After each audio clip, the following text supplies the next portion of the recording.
laugh about silly work stories. We held hands at the wharf.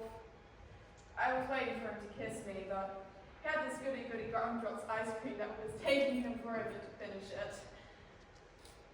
The moment passed, and I leaned in for a hug, but he gave me this awkward handshake. I was so embarrassed. But he texted me later. He was nervous. I was nervous. We were going to go roller skating this weekend. Going to. I guess we can't anymore. It's a shame. I was really looking forward to it. Now I'm just filled with so much regret. I wish I just kissed them. Right there at the lake.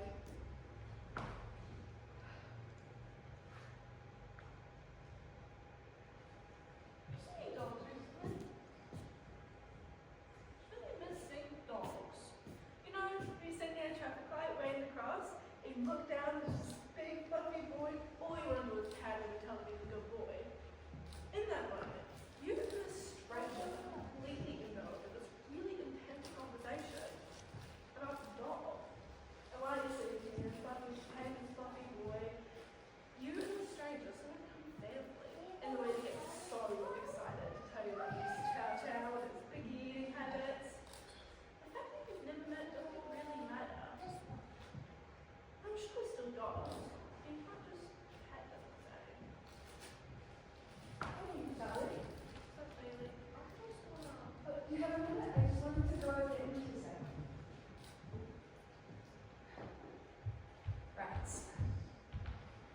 I'm not actually worried about the essay. This has been the best time, honestly. I've had so much time to write and to read. I've been everywhere, you know, from the wilds of the jungle to the heat of the desert. Never been wars both real and imaginary. I'm not into fantasy.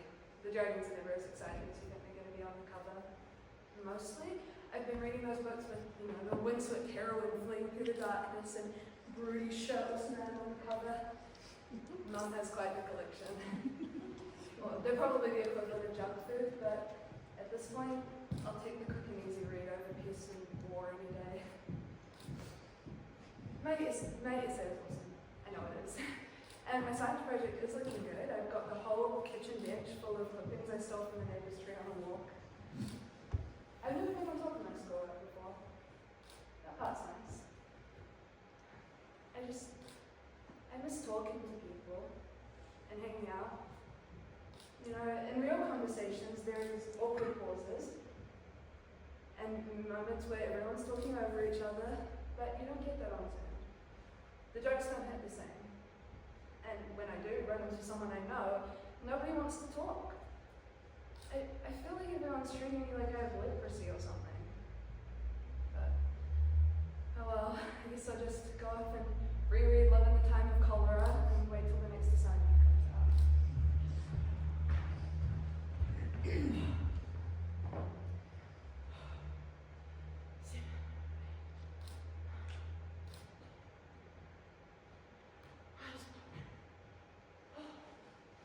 Honestly, I'm in the best shape of my life. I used to play football, not seriously or anything, just because my dad was the coach.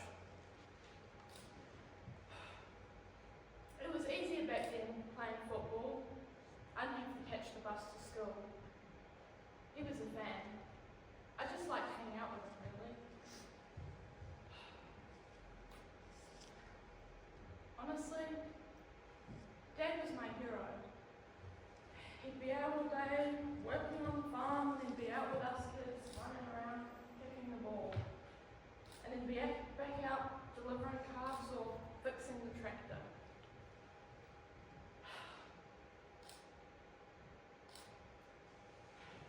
He's not in the best health at the moment, this whole thing. He's got a weak heart.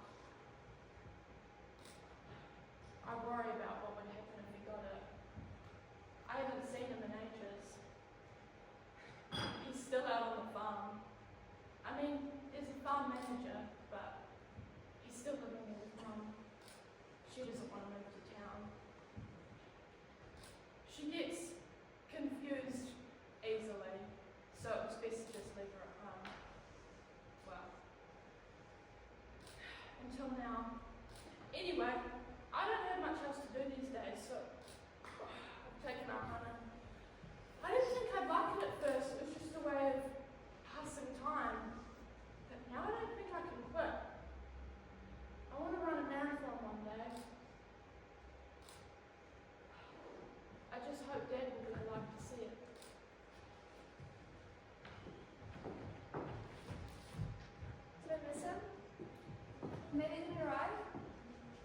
Sunday?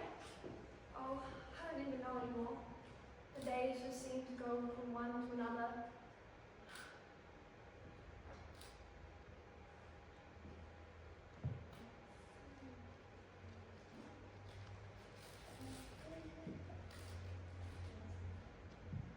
Last time I got dressed for work seems like a lifetime ago.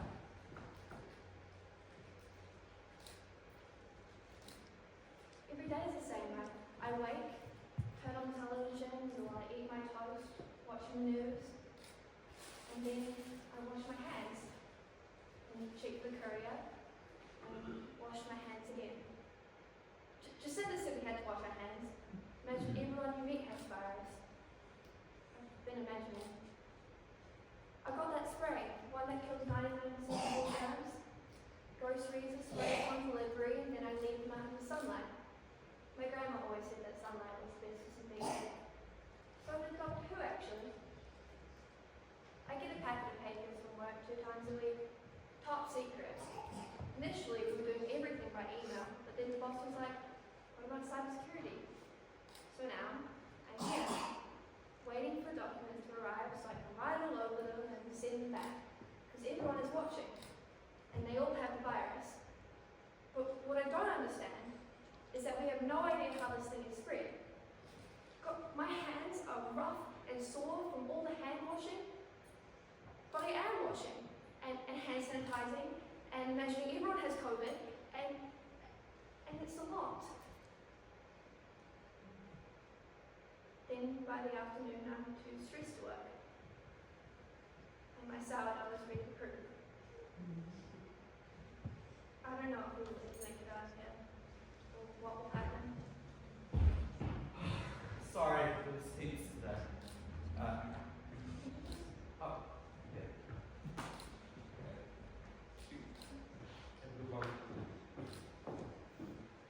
I get it. Part of me was happy when they said people could still buy essential items.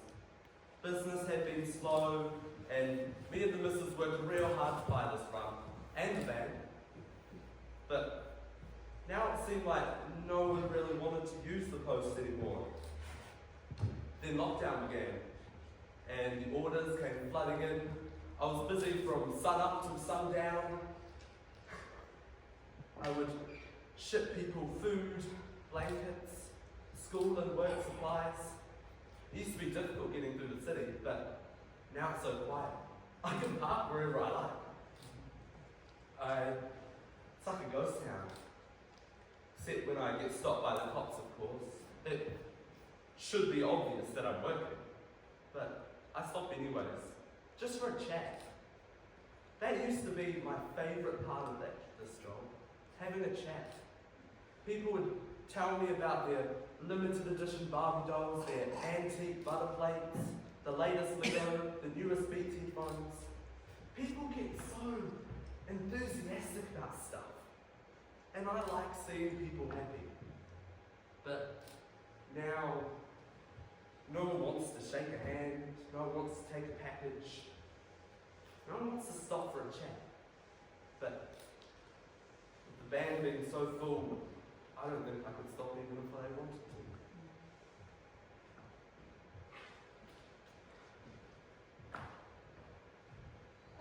Anything for you? Just this one here. It's like every day is a new little treat. I get to see you and all the neighbours. I've been getting to know everybody so well.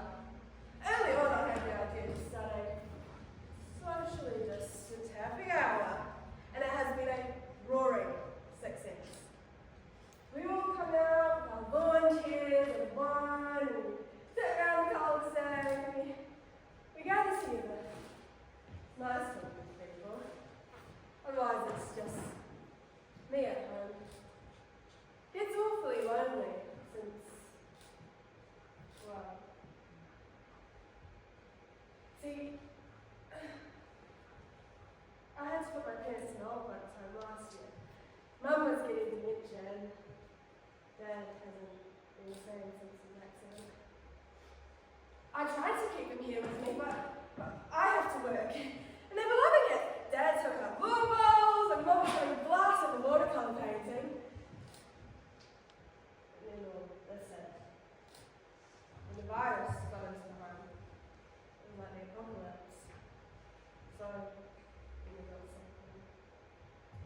any.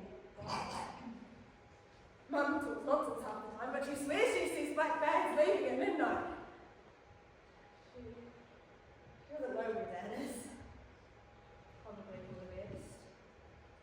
I haven't stopped to think about their funerals. But, well, I guess once all this is over, we can have a memorial service for them. It was a lot harder not having a funeral. Way harder than I thought it would be. But there's nothing I can do about that now. So I look forward to the little things. Like a visit from a lawyer. And a few street drinkies with the neighbours. I mean, it's 5 o'clock somewhere, right? Oh, is that Alex? Hiya, Sylvia. Oh, don't you look lovely? Is Dad coming to street drinkies tonight? Oh, of course he is. Such a big, strong man. Oh, he's such a laugh. Of course he will. You alright, mate? Yeah. You expecting a package or something? Oh, sorry, I don't even think I have any surprises for you. Are you sure you're alright? Okay. See you tomorrow. Everyone leaves. It's been hard, you know. Mum's a nurse. Well, she worked for Plunkett after my baby sister was born. But with all this going on, she took a job at the hospital. She didn't want to, but Dad, well, he got laid off early on. There was so much talk about support packages and no one getting left behind, but his company just laid everyone off. It was fun at first. You know, he tries to cook, but let's face it, he's terrible at it. And he painted the fence, and he was so proud of how good it looked. Mum got so afraid of bringing the virus home with her, so she's been staying up with a couple of the other nurses by the hospital. And Dad, well, he started having drinks with the neighbours, dinner, you know.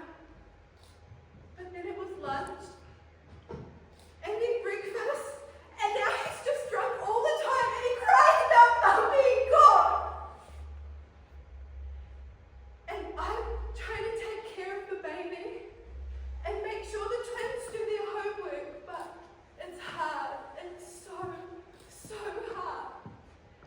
And I don't want to go to the supermarket because what if something happens to me? Who will look after everyone? I hate it! My teacher keeps emailing me, asking me to finish my work.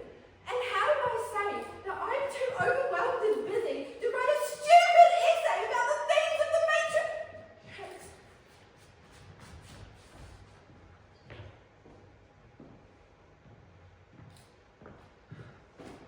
How do you say, I get it, without seeming like a creep? It's just too hard. We go into this bloody lockdown, and all of a sudden my after-school job becomes essential. And it's not just that I still have to work. Mum quit her job at the end of last year, and Dad was going to use the holidays for the salon at the back of the section, so she could work from home. But then all this hits, and now neither of them are working, and the building money is long gone. They just fight all the time. I hear the neighbours laughing in the streets, enjoying their time off, and talking about how they have time to pick up crochet, or write a memoir, or learn the guitar. I just try to keep my little brother out of the way. We sing when they fight, but there's only so much Lady Gaga and only so much ABBA. And when the song ends, we hear them again, yelling. The neighbours have to have heard, but no one does anything. They look at me with sad eyes, but no one says anything. I can see they want to, but no one does. To be honest, I can handle the yelling, It's when it stops that it's the worst. Mum will cry, and I won't see her for a while. Dad just gets real quiet and stomps around in the shed. But I see the bruises. Mum says that I should just shut my mouth and that she's fine. So I take on the extra shifts. But Bobby sleeps at home all alone, and he doesn't have headphones.